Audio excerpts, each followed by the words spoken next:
반갑습니다. 오늘 말씀은 고린도전서 1장 26절에서 29절까지의 말씀입니다. 고린도전서 1장 26절에서 29절까지의 말씀입니다. 제가 읽어드릴게요. 형제들아, 너희를 부르심을 보라. 육체를 따라 지혜 있는 자가 많지 아니하며 능한 자가 많지 아니하며 문벌 좋은 자가 많지 아니하도다. 그러나 하나님께서 세상에 미련한 것들을 택하사 지혜 있는 자들을 부끄럽게 하려 하시고 세상에 약한 것들을 택하사 강한 것들을 부끄럽게 하려 하시며 하나님께서 세상에 천한 것들과 멸시받는 것들과 없는 것들을 택하사 있는 것들을 패하려 하시나니 이는 아무 육체라도 하나님 앞에서 자랑하지 못하게 하려 하심이라. 아멘. 잠이 덜 깼나 봅니다. 성경이 안 읽어지는데요. 오늘 이 말씀을 중심으로 하나님의 유머 네 번째 시간입니다. 해악 있는 사랑이라는 제목으로 함께 말씀을 나누겠습니다. 저는 이번 주에 성경 곳곳에 담겨있는 이 하나님의 유머를 밝히는 작업을 하고 있습니다. 그러므로 이제 우리는 하나님께서는 진지함이 넘치는 과도한 수준의 도덕주의자가 아니라는 사실을 깨달았을 것입니다. 우리 하나님에게는 유머와 재치, 웃음과 해악이 언제나 넘칩니다. 그래서 정죄받기에 충분한 저와 여러분 같은 죄인도 하나님은 웃으면서 받아주시고요.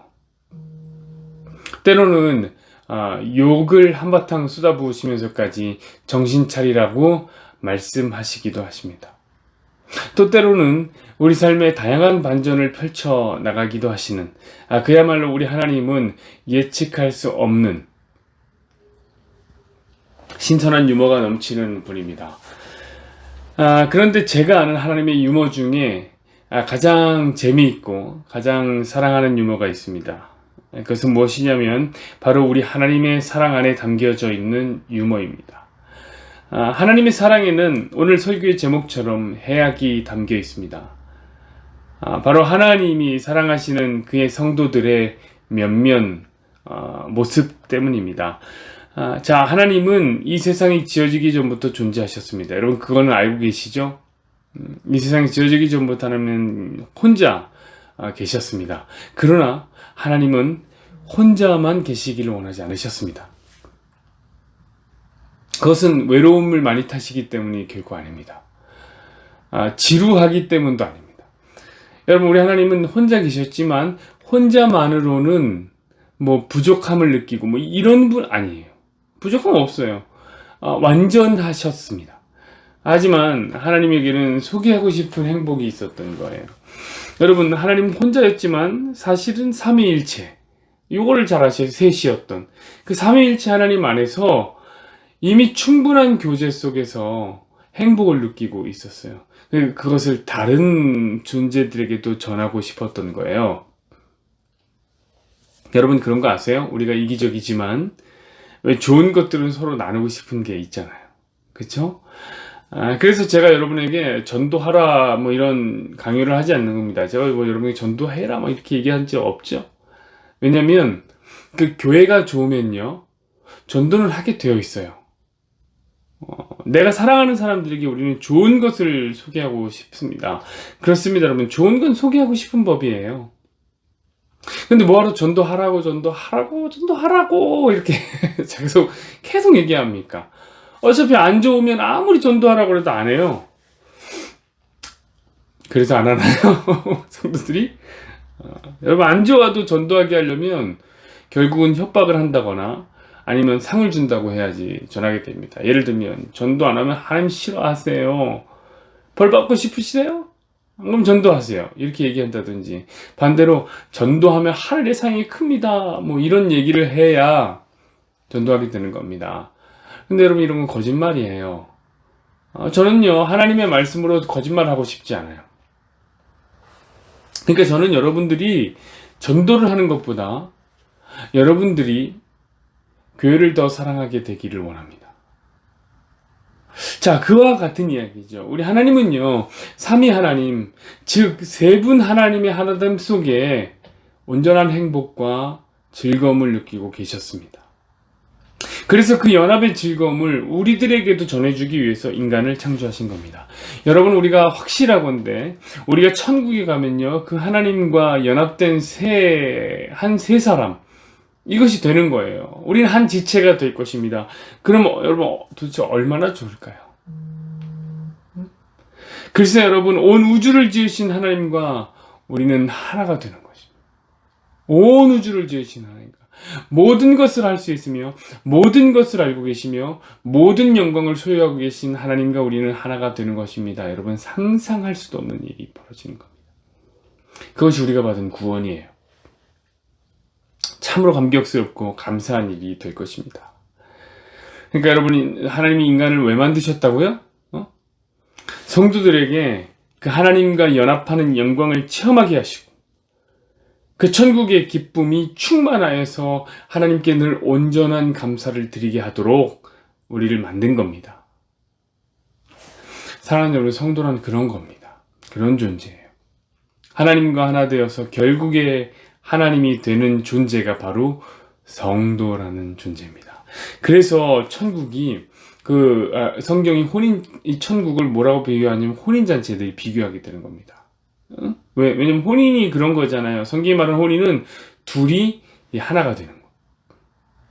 그런즉 남자가 여자를 만나서 둘이 한 몸을 이룰지니라. 이게 혼인이란 말이에요. 자, 그렇다면 이제 하나님은 혼인과 같은 이유로 하나가 될 성도들, 천국에서 하나가 될 성도들을 부르시고 계신 겁니다. 여러분, 이게 흥분이 되지 않으십니까? 여러분, 우리가 결혼을 한다고 생각해 보세요. 얼마나 흥분이 됩니까? 흥분이 안 됩니까? 그러니까 이 결혼이라고 하는 것이 굉장히 흥분이 되잖아요. 그쵸? 신랑이 신부를 처음 만나고, 사랑하고, 그리고 프로포즈를 통해서, 신부로 부르시는 그 이야기. 이 흥분됩니다. 마치 교생 선생님의 첫사랑 이야기를 듣는 것처럼, 흥분이 된단 말이죠. 또 반대로 신부가 신랑을 만나고 신랑과 밀당을 하다가 어느 날 이유 같지 않은 이유로 마음을 송두리째 빼앗기는 그런 사건들, 이런 거 진짜 흥미진진한 사건이란 말이에요. 자, 그 흥미진진한 러브스토리에는 반드시 뭐가 들어가야 하냐면 서로를 지켜보고 하나하나 경험하며 서로의 사랑과 신뢰를 확인하는 그런 과정이 반드시 필요하고 들어있는 것이죠. 여러분, 당연하죠. 왜죠? 둘이 한 몸을 이루어야 되는데 그럼 아무하고나 그 한 몸을 이루어서야 되겠습니까? 아무하고나. 그러니까 확인을 해야 돼요. 확인을. 그런 과정 속에, 그런 확인 속에 전과자도 걸러내게 되는 것이고 마마보이도 걸러내게 되는 것이고 그런 소시오패스들도 걸러내는 거예요. 그래서 여러분이 결혼이라는 과정이 복잡 미묘한 것입니다. 하나하나 지켜볼 게 참 많습니다. 자, 여러분, 이런 것이 결혼이라면 하나님은 더욱 고민을 하셔야 하지 않겠습니까? 왜요? 여러분, 하나님은 영원토록 데리고 살 신부를 부르시는 중이기 때문에 영원토록 데리고 살 신부 부르는 거예요. 여러분, 우린처럼 한 60년, 아무리 키워도 우리 한 60년, 70년 사는 거거든요. 그런 게 아니에요. 어떤 할머니는 그러더라고요. 이번 생은 망했다. 이러면서 다음 생을 기대하시는 할머니 있는데 하나님은 그런 거 아니라고요. 하나님과 우리는 저 천국에서 영원히 함께 사는 거예요. 영원토록 하나가 될 피앙세를 지금 선택하는 것이 하나님의 부르심이요, 하나님의 구원입니다. 여러분, 그렇다면 더 철저해야 되지 않을까요? 면접도 보고 이력서도 받아야 돼요. 사실은. 서기 부자 나라에 한번 가보십시오. 아직도 왕권이 살아있는 그 나라에서는 왕이 아내를 선택할 때 왕의 아내가 되기 위해서는 다양한 면접들을 거칩니다. 이력서도 받아보고 검증에 검증을 거칩니다. 심지어 계약서도 쓰고요. 그리고 19번째 아내로 들어가는 겁니다. 근데 여러분, 우리 하나님의 프로포즈, 우리 하나님의 부르심을 한번 보십시오. 영원히 하나가 될 성도들을 하나님은 어떻게 부르시고 계십니까? 26절, 27절 보시죠. 형제들아, 너희를 부르심을 보라. 육체를 따라 지혜 있는 자가 많지 아니하며 능한 자가 많지 아니하며 문벌 좋은 자가 많지 아니하는도다. 그러나 하나님께서 세상에 미련한 것들을 택하사. 여러분, 세상에 미련한 것들을 택하시고 그들에게 프로포즈를 하고 계시는 거예요. 미련한 것. 여러분, 이것이 영원토록 하나님과 하나가 될 성도들의 면면입니다. 하나님은 한결같이 이런 미련한 성도들만 호명하고 계십니다. 우리가 잘 아는 술주정뱅이 노아, 아내를 팔아먹는 파렴치한 아브라함, 사기꾼 야곱, 겁쟁이 기드온, 힘만 센 바람둥이 삼손, 창녀였던 라합, 간음의 살인죄까지 모두 갖고 있었던 다윗, 예수님을 늘 부인하던 베드로, 자기는 핵노잼이면서 타인에게는 엄청나게 완고했던 바울. 자, 여러분, 이건 제가 그냥 대표적인 사람들만 꺼내서 그런 거지요. 성경에서 이 잡듯이 한번 뒤지기 시작하면요, 정말 부지기수로 이런 사람들이 나오기 시작합니다. 하나님이 성도로 부르시는 사람들의 면면을 보자니 그저 코미디와 같습니다. 하나같이 문제투성이에 죄 많이 짓고 의심이 많고 교만하며 미련한 자들 뿐입니다. 그래서 저는 하나님의 가장 큰 유머가 바로 저와 여러분들, 성도들이라고 생각합니다. 영원히 같이 살 자기 신부를 우리같이 미련한 것들로 삼는다는 것이 이게 얼마나 재밌습니까? 그래서 하나님의 사랑에는 해악이 있습니다. 가끔 세상 사람들이 예수님은 좋은데 교인들은 싫어요. 이러시는 분들 보셨죠? 예수님은 좋아요. 근데 교인들을 싫어요. 그래서 교회 가기 싫다고 말하시는 분들이 계신데 저는 충분히 이해가 됩니다. 충분히 이해가 돼요. 여러분, 이거 당연한 거예요. 누가 혹시 그런 얘기를 여러분들에게 합니까? 저는 진짜 교회는 예수님 좋은데 교인이 싫어서 못 가겠습니다. 그럼 얘기하세요. 그거 당연합니다. 저도 이해가 됩니다. 이렇게 말씀하시면 됩니다. 그 간디라는 사람이 그런 말을 했죠. 여러분, 그 간디가요, 매일 아침마다 산상수훈을 읽고 그대로 살려고 노력한 사람이거든요. 그가 이런 말을 했습니다. 나는 예수님은 좋아하고 그의 말씀을 따르기를 원하지만 예수님을 따르는 기독교인들은 진짜 싫다. 그런 얘기를 간디 씨가 하셨습니다. 저도 적극 공감합니다. 저도 예수님은 좋지만 예수님이 부르신 저는 진짜 별로일 때가 많아요. 저도 예수님 부르셨어요. 저 진짜 별로일 때가 많아요. 그러니까 사랑하는 여러분, 인정할 건 인정하자고요.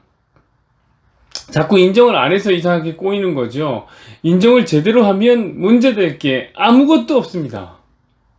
인정만 하면 이 복음의 이야기는 정말 재밌어져요. 마치 미녀와 야수의 이야기처럼 하나님이라는 미녀와 야수와 같은 우리 주인이 함께 사랑하는 이야기. 얼마나 재밌습니까? 평강공주와 바보온달의 이야기처럼 하나님이라는 똑순이 평강공주와 저와 여러분 같은 미련한 바보온달과 함께 결혼하는 이야기. 그래서 우리의 수준도 평강공주급으로 올라가는 그런 이야기. 백마탄 왕자님이 그 구박뛰기 신데렐라와 함께 사랑에 빠지는 이야기처럼 만왕의 왕이신 예수님이 만물의 찢기와 같은 우리와 사랑하는 재미는 복음 안에 쏠쏠이 담겨져 있는 재미입니다. 유머입니다. 세상에서 가장 지혜로우신 하나님이 해악적으로 세상에서 가장 미련한 사랑을 하시는 중이죠. 여러분, 제가 참 좋아하는 찬양 중에 이런 찬양이 있습니다. 주 왜 날 사랑하는지 난 알지 못하네. 넘어지고 부서져도 주 날 사랑하네. 여러분, 그렇습니다. 우리는 부서지기 싫은 질그릇이지만 하나님은 우리를 사랑하십니다. 여러분, 그렇습니다. 우리는 넘어지기 쉬운 죄인이지만 하나님은 그래도 우리를 사랑하십니다. 그렇습니다. 우리는 하나님의 농담 같은 존재지만 하나님은 이 농담 같은 성도들을 복음, 즉 굿뉴스로 바꾸셨습니다. 그러므로 사랑하는 여러분, 저와 여러분 하나님의 유머를 사랑하십시다.